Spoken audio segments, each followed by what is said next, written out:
KUAM Sports is brought to you by Docomo Pacific. Better together.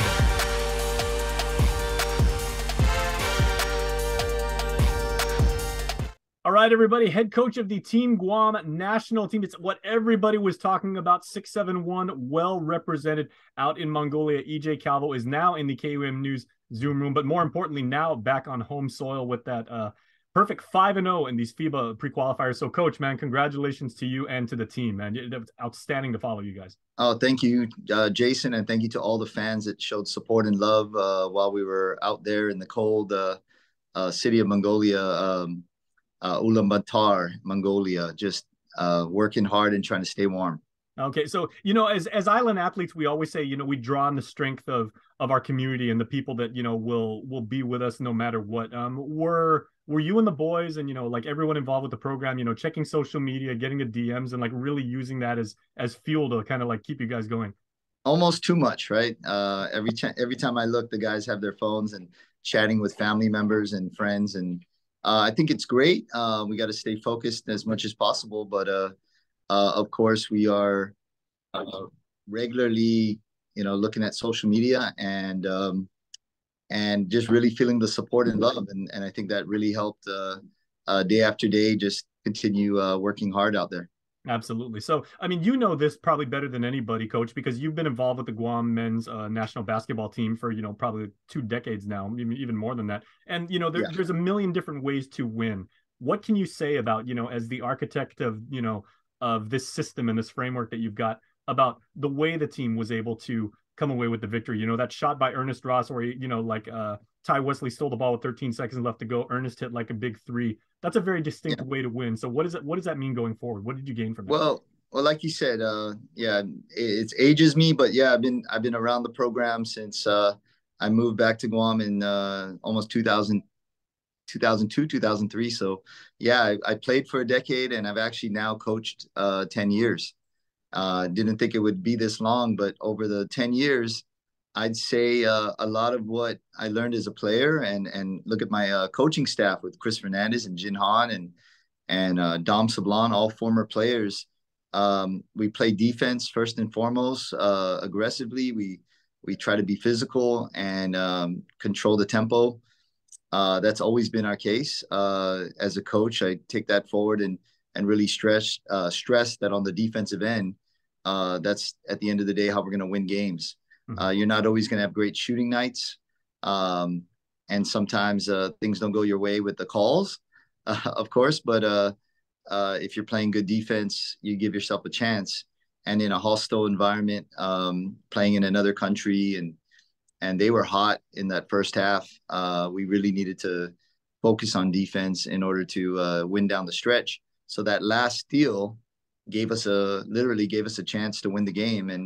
And of course, you can't call a timeout during live play during FIBA rules. So we just said, let's go, let's attack and stay aggressive. And Ernest felt, it was his time to rise up and hit a big shot for us. So, it came down to that last shot against Mongolia, but there's a lot that went into that game to just give us an opportunity to win that big game in a foreign country. That was really exciting. Yeah, well, if on Dom Sablon, we work with Clutch Guam now here at KUM, and if they put the highlights on their Instagram feed, which was fantastic. I mean, if it's got 35,000 views, probably 5,000 of those are me, and it really looked like that was a set play that you guys drew up for Ernest, because I mean the whole thing looked like so fluid and so natural. Well, we run a kind of an early offense, first 8 seconds of the shot clock to try to get quick shots. We only had a few seconds there, and so Ty Wesley knew that he had to come up and set a high screen. And it's, very simple. If Ernest wasn't open, he'd try to hit Ty on a roll. But he came off with enough space. And, he struggled a little bit in his early games. But, he's a professional shooter. He's going to pull up and hit big shots. Mm-hmm. And, one of the most memorable games that I've ever been a part of. But even for the players especially, even the veteran players were saying, out of all the college games, pro games they've ever played, to play in Mongolia against Mongolia with that crowd and win the way we did will go down in history. Mm-hmm. But obviously, that game wasn't even the big one for us because we started the tournament against Thailand, Yep. who was the other undefeated team in our group, and that win against Thailand actually advanced us or propelled us to the next level, where in coming months we'll know who will be our new group of competitors. And the most exciting thing is that it will be more home and away games. So there's nothing better than playing here on Guam in front of local fans, bringing high-level sport to the island. And I'm just really looking forward to rocking the UOG Calvo Fieldhouse again with Team Guam representing here on home. Right on. Last time we saw you, you guys were representing well against Team New Zealand, and I've known you long enough, Coach, to know that you not only have a very you always stress tough physical play, but you also play a very cerebral mind game. So maybe take me back if you can, and after you guys got away from the roaring crowd, before the post game press conference, before you guys saw friends and family, and again check social media. What were those first few moments when it was just you and the team and the locker room, like reflecting on what you did, and what did you say to the team? Man, the guys were just so grateful for the moment and for the week, just to what we, to get all the way out there, get together. Our first early workouts were really just trying to get on the same page, because players, we had young guys in their early 20s and all the way up to, guys playing professionally in their early 30s. And so guys in different phases of their life and different phases of their basketball careers, coming together to represent Guam. We were just kind of saying how we've come a long way in a short amount of time. And then the other thing I reminded them is that my whole pregame speech was about, this is going to be a big game. And, Mongolia had what they call their GOAT, right? They had like we were walking around the city and seeing billboards of this player that is just a hero in their country. And so, we're playing against the home team with their GOAT, and there's kids in this arena tonight who are going to remember this game forever, and we're going to break some hearts. And so after the game, I reminded them, I say, guys, we definitely broke some hearts tonight, but also I think we put Guam on the map because we made some fans at the same time. So that's how that game went. Yeah. So you can shock the world and you can earn respect at the same time.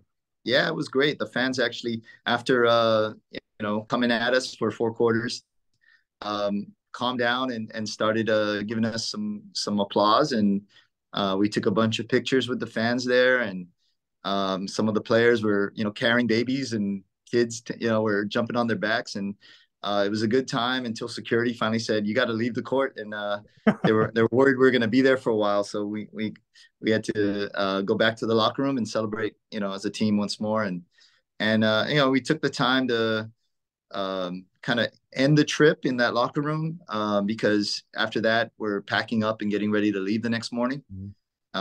So everyone was just kind of remotivating each other, saying, keep working hard.